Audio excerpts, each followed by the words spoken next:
Harka fuunee kabajamtootaa fi jaalatamtoota hordoftoota dhaggeeffattootaa fi daawwattoota qaroo miidiyaa oduu fi odeeffannoowwan keenya kan guyyaa har'aatiif qabannee isiniif dhiyaanneeti jira. Oduu fi odeeffannoowwan kana kan biyya keessaa fi biyya alaa hundaa kan isiniif qabanne yoo ta'u, oduuwwan biyya keessaatiin ajajoonni waraanaa Itoophiyaa fi Suudaan kibbaa dhimma nageenya daangaa isaanii irratti waloon mari'atan kan jedhuu fi Inistituutiin dhimma alaa tumsa dinagdee fi nageenya naannawa galoo galaanaa fi galoo galaana diimaa irratti marii nagahaa geggeessaa jiraachuunis himameetii jira.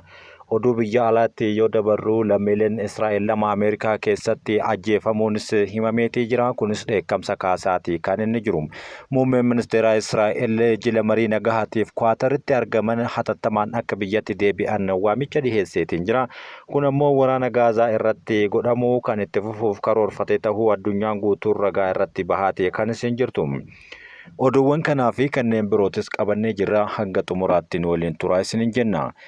Inistituutiin dhimma alaa dinagdee fi nageenya naannawaa galoo galaanaa fi galaana diimaa irratti tumsa gochuudhaaf marii isaa geggeessee jira. Inistituutiin dhimma alaa mata duree tumsa dinagdee fi nageenya galoo galaana edanii fi gaanfa Afrikaa carraawwan qormaataa fi kallattiiwwan fuulduraa jechuudhaan marii sadarkaa ol'aanaa marsaa sadaffaa Finfinneetti akka geggeessaa jiru dubbateeti kan inni jiru. Koongiransiin kun hooggantoota qaamolee imaammata baasanii fi ogeeyyii walitti fidee haala dinagdee fi nageenya biyyoota galoo galaanaa fi gaanfa Afrikaa gidduutti jijjiiramni jiru irratti mari'achuu isaa odeeffannoo Inistituutii dhimma alaa irraa argame kan mul'isudha. Daayirektarri ol'aanaa Inistituutichaa Jaafar Badruu hawaasa kana yeroo walitti qabanii fi mariisisan marii baniinsa irratti dubbatan keessatti barbaachisummaa walgahii kana ibsuu isaatiin alatti haala naannawaa walitti hidhaminsaa fi galoo galaanaa fi gaanfa Afrikaa gidduu jiru dhiibbaa fi walxaxinsa inni fidu ammootu calaqqisiisuu kan ibsan yommuu ta'u, akkasumas carraa fi qormaata yeroo ammaa tumsi galoo galaanaa fi gamtaa Afrikaa yookaan ammoo gaanfa Afrikaatti argamu qabu xiinxalluudhaan tumsa itti fufiinsa qabuuf kallattii gara fuulduraa akka kaahamu ibsameera. Mariin kun nageenya naannoo, yaa'aa investimentii, diriirsa bu'uuraalee misoomaa fi hariiroo akkasumas dippiloomaasii irratti kan xiyyeeffatu ta'us ibsa godhameeti kan inni jiru. Ajajoonni waraanaa Itoophiyaa fi Suudaan kibbaa dhimma nageenya daangaa isaanii irratti waliin mari'achuun dhagahame. Hooggantoonni ol'aanoon ittisaa Itoophiyaa fi Suudaan kibbaa Gambeellaatti daangaa Paagaagitti wal arganii dhimma nageenyaa waloo irratti marii isaanii kan gaggeessan yommuu ta'u, hooggantoonni kunneen haala daldala seeraan alaa dabalatee alseerummaa ittisuu irratti danda'amuuf mari'ataniiru jechuun gabaafameera. Raayyaa ittisa biyyaatti ajajaa ol'aanaa ajaja giddugaleessaa Daalool Leetanaal Jeneraal Zawuduu Balaay nageenya naannoo daangaa biyyoota lamaanii cimsuun hariiroo obbolummaa uummattoota Itoophiyaa fi Suudaan kibbaa keessaa kanneen daangaa san irratti argamanii jabeessuudhaaf jecha hojiin cimaan hojjetamaa akka jiru ifa godhan. Raayyaa ittisaa fi qaamoleen nageenyaa biyyoota lamaanis dhimma nagahaa fi tasgabbii naannoo daangaa irratti qindoominaan hojjechaa kan jiran ta'uu Leetanaal Jeneraal Zawuduu Balaay marii kana irratti yeroo himan naannoo daangaa biyyoota lamaanii kana irratti daldala seeraan alaa dabalatee alseerummaa itti fufiinsaan hojjetamaa jiruu fi sochii gama lamaaniitiin jalqabame itti fufsiisuudhaaf ammoo ajaja ol'aanaa guddichaa hubachiisanii jiran. Raayyaan ittisaa biyya Suudaan kibbaa ammoo ajajaan koomaandii Paagaag Birgaadeer Jeneraal Waalding gama isaaniitiin walitti dhufeenyi biyyoota lamaan gidduu jiru baroota dheeraadhaaf kan turee fi bu'uura cimaa akka qabaatuuf gama lamaaniinuu sochiin jajjabeessaan amma jalqabe kun hojjetaa jira jechuudha. Dubbatan. Birgaadeer Jeneraal Waalding itti dabaluudhaan ammoo naannoo daangaatti nagahaa fi tasgabbii amansiisaa akka jiraatuuf tumsi taasifamee cimee itti fufa jechuun dubbatameetii jira. Gabaasa kana kan gabaase miidiyaalee mootummaa Itoophiyaati. Manni murtii federaalaa ogeessota fayyaa himataman irratti guyyaa 12 hayyame.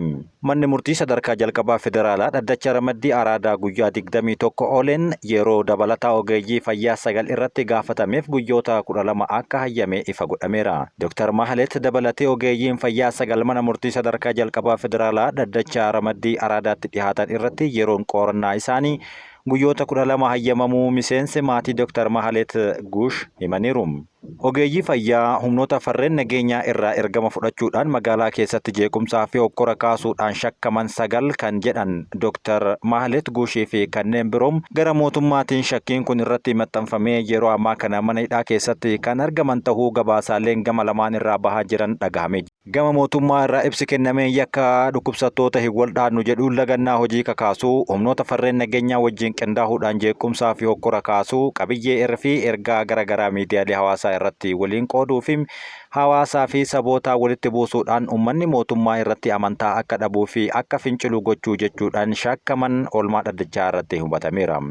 Poolisiin ragaalee namaa fi sanadaa hamma walitti qabutti akkasumas hospitaala isaan hojjechaa turan keessatti danqamuu yaalaatiin lubbuun namoota danuu du'uun hospitaala irratti hamma mirkanaa'utti jechuudha yeroo dabalataa guyyoota 14 kan gaafate yommuu ta'u, manni murtichaa ammoo guyyoota 14 keessaa guyyoota 13 kennuu beeksiseera.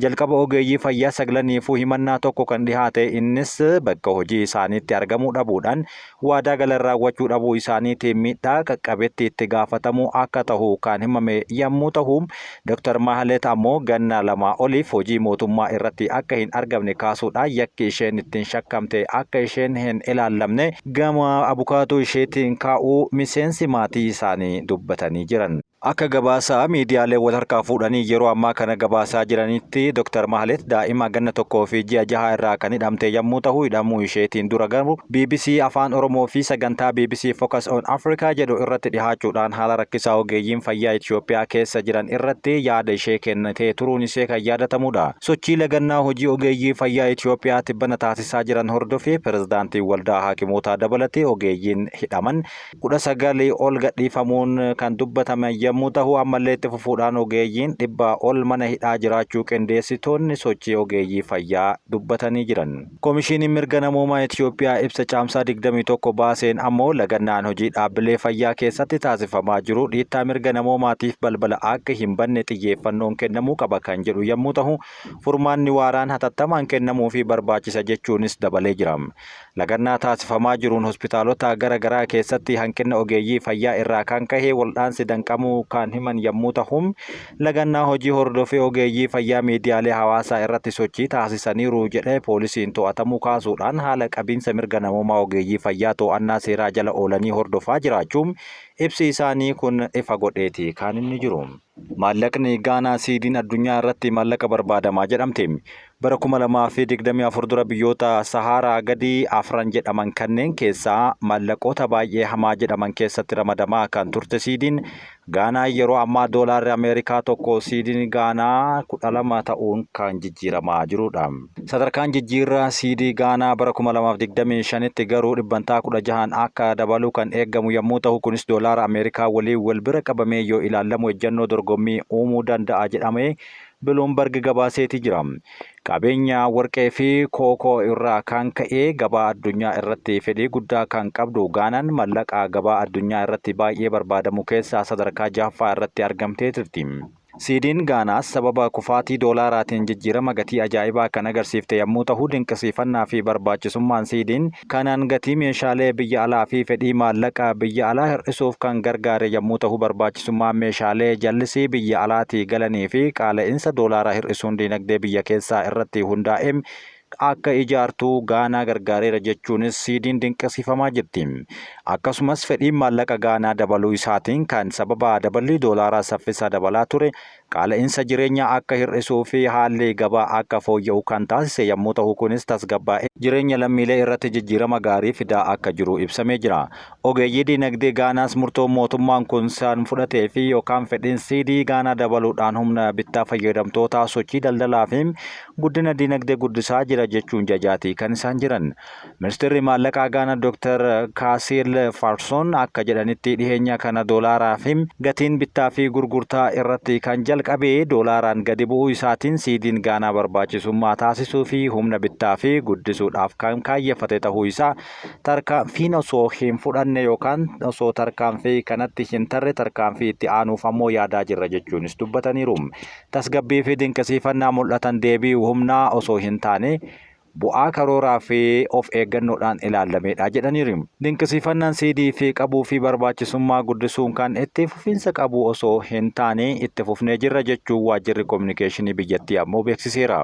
Jalqabbii Gaanaa kun sharafa maallaqaa biyya keessaa tasgabbeessuuf qaala'insa jireenyaa hir'isuu fi carraa hojii uumuudhaaf kan kaayyeffate yoo ta'u, jijjiirama jalqabameen ammoo siidiin maallaqa daldala gurguddoo waliin wal bira qabamee yoo ilaallamu sharafa alaa irratti bu'aa guddaa galmeessee jira.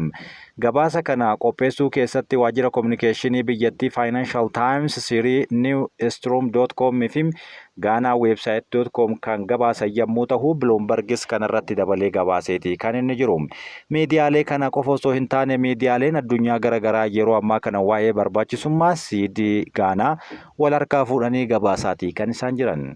Muummeen ministeera duraanii Dimokiraatik Rippaabilik Koongoo doolaara miiliyoona 245 balleessan hojii humnaa waggaa 10tiin adabaman. Ministeerri muummee duraanii Dimokiraatik Rippaabilik Koongoo doolaara Ameerikaa miiliyoona 245 qisaasame jedhamee erga yakka malaammaltummaatiin himatamanii booda hojii humnaa cimaa waggaa 10tiin akka adabaman ifa ta'eeti jira. Awugistiin Maataataa Poonyoo murteen kun kan irratti murtaa'e maallaqa uummataa kan ta'e doolaara Ameerikaa miiliyoona 245 qisaasessuudhaan erga mana murtii heera mootummaa biyyattiitti irratti murtaa'e boodaadha. Anga'aan duraanii kanaan alatti bulchaa baankii giddugaleessaa biyyattii kan turan Di'oogiraatiyaas nama jedhamu akka malaammaltummaa kanaan badiin irratti argamee jira. Abukaadoon ministeera muummee duraanii murteen kun haqa maleessa akkasumas kan qabiyyee siyaasaa qabudha jechuudhaan komachuu dhaabbata oduu Rooyitersitti himatee jira. Maallaqa qisaaseera jedhame keessa kan murtaa'e kan fudhatame misooma qonnaa hanqina nyaataa biyyattii keessatti hundaa'ee gadi fageenyaan furuudhaaf kan ramadame irratti kan jedhame yommuu ta'u, Maataataan ammoo bara 2016 hanga 21tti ministeera muummee Dimokiraatik Rippaabilik Koongoo ta'uun kan tajaajilaa ture yommuu ta'u, ammaan kanatti garuu paartii hoogganaa fi misooma bulchiinsaa jedhamuudhaan dursaati kan inni jiru. Osoo gara aangoo ministeera muummeetti hin dhufin dura ministeera maallaqaa biyyattii ta'uudhaan tajaajilaa kan turan namni kun yeroo sanatti diinagdee biyyattii tasgabbeessuu keessatti gahee bahataniif dhaabbata maallaqaa addunyaa IMF irraa yeroo sanitti dinqisiifannaa cimaa argatanii turan. Haa ta'u malee yeroo ammaa kana dinqisiifannaan sun gara adabbiitti jijjiiramtee yoo xiqqaate waggaa 10 hojii humnaa akka hojjetu dubbatameeti kan inni jiru. Mariin mufannaa Ameerikaa fi Afrikaa kibbaa furuudhaaf yaadame inumaayyuu waldhabdee hammeesse jedhame. Pirezidaantiin Ameerikaa Doonaald Tiraamp Afrikaan kibbaa namoota adii cunqursaa jirti jechuun himachuu hordofee Ameerikaan lammiilee Afrikaa kibbaa 60tti dhihaataniif koolugaltummaa kennuudhaan simatte. Tarkaanfiin kun Afrikaan kibbaa kan dallansiise yommuu ta'u, pirezidaantiin Afrikaa kibbaa Siriil Raamafoozaan hariiroo biyyoota kanaa deebisuudhaaf gara Waayit Haawusitti imalaniiru. Haa ta'u malee inumaayyuu Tiraamp ibsa gaazexeessitootaaf kallattiidhaan tamsaasaniin Afrikaan kibbaa duguuggaa sanyii lammiilee adiiti jechuun himatanii jiran. Viidiyoo sanyummaa namoota adii irratti Afrikaa kibbaatti raawwatamaa jiru jechuudhaan kan mul'isan yommuu ta'u, suurawwan bakka awwaalcha jumlaa qonnaan bultoota adii ajjeefamaniiti jechuunis agarsiisaniiti jiru.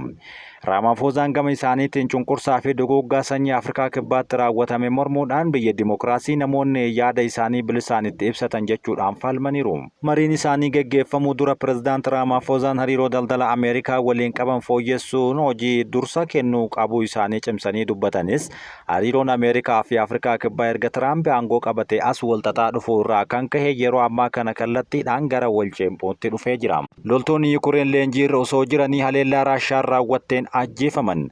Haleellaa misaa'elaa Raashaan naannoo daangaa Yukureen Suumii keessatti loltoota Yukureen leenjii irra turan irratti raawwatteen loltoonni 6 yoo ajjeefaman 10 ammoo madaa'uu eegdonni biyyaalessaa Yukureen beeksisaniiru.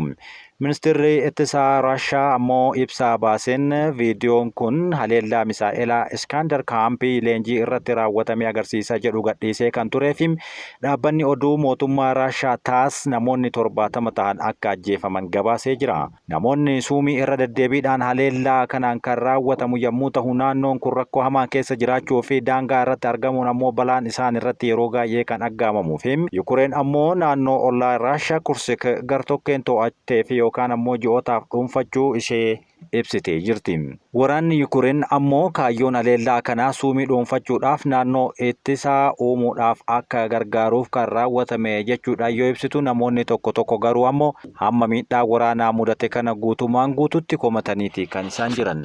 Hojjettoonni imbaasii Israa'el 2 Ameerikaa keessatti rasaasaan ajjeefaman. Hojjettoonni imbaasii Israa'el 2 muuziyeemii Yahudotaa Jewish Museum magaalaa guddaa Washington DC'tti argamu duratti ajjeefamuu isaanii qondaaltonni himan. Poolisiin haleellaa kana booda namni haleellicha raawwatee dhaadannoo Free Palestine jedhu dhageessisaa turuu isaa dubbateera. Namoonni miidhaan dargaggoota dhiiraa fi dubartii yoo ta'an muuziyeemicha keessa osoo ba'anii rasaasaan rukutamanii lubbuun isaanii akka dhabame himaniiru. Haleellaan raawwatame kunis itti yaadamee kan karoorfame ta'uu ibsamaa jira. Dhukaasni kun naannoo hawwata turizimii muuziyeemii fi waajjira FBI Washington dabalatee gamoowwan mootummaa hedduminaan jiranitti kan raawwatame ta'uun gabaafamaa jira. Shakkamaan kun erga haleellaa sana raawwatee booda ammoo muuziyeemicha keessa kan deemaa ture yommuu ta'u boodarra qaamolee nageenyaatiin to'atamu itti gaafatamaan kutaa poolisii meetiroopoolitaan Paanemaa gabaasee jira.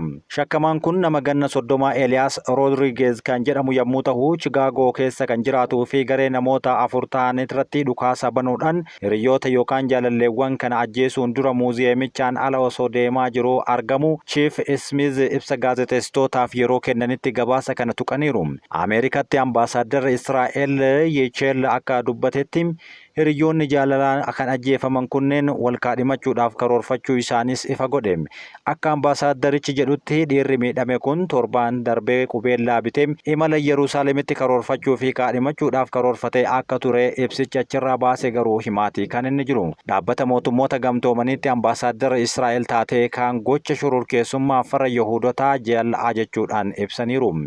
Miidhaan dippiloomaatotaa fi hawaasa Yahudotaa irra gahu daangaa darbeera jechuudhaan ambaasaaddar Daanii Daanoon akka barreessanitti aanga'oonni Ameerikaa namoota gocha kana raawwataniif yookaan gocha kanaaf itti gaafatamummaa qaban irratti tarkaanfii cimaa akka fudhatan amantaas qabna jechuun dubbataniiru.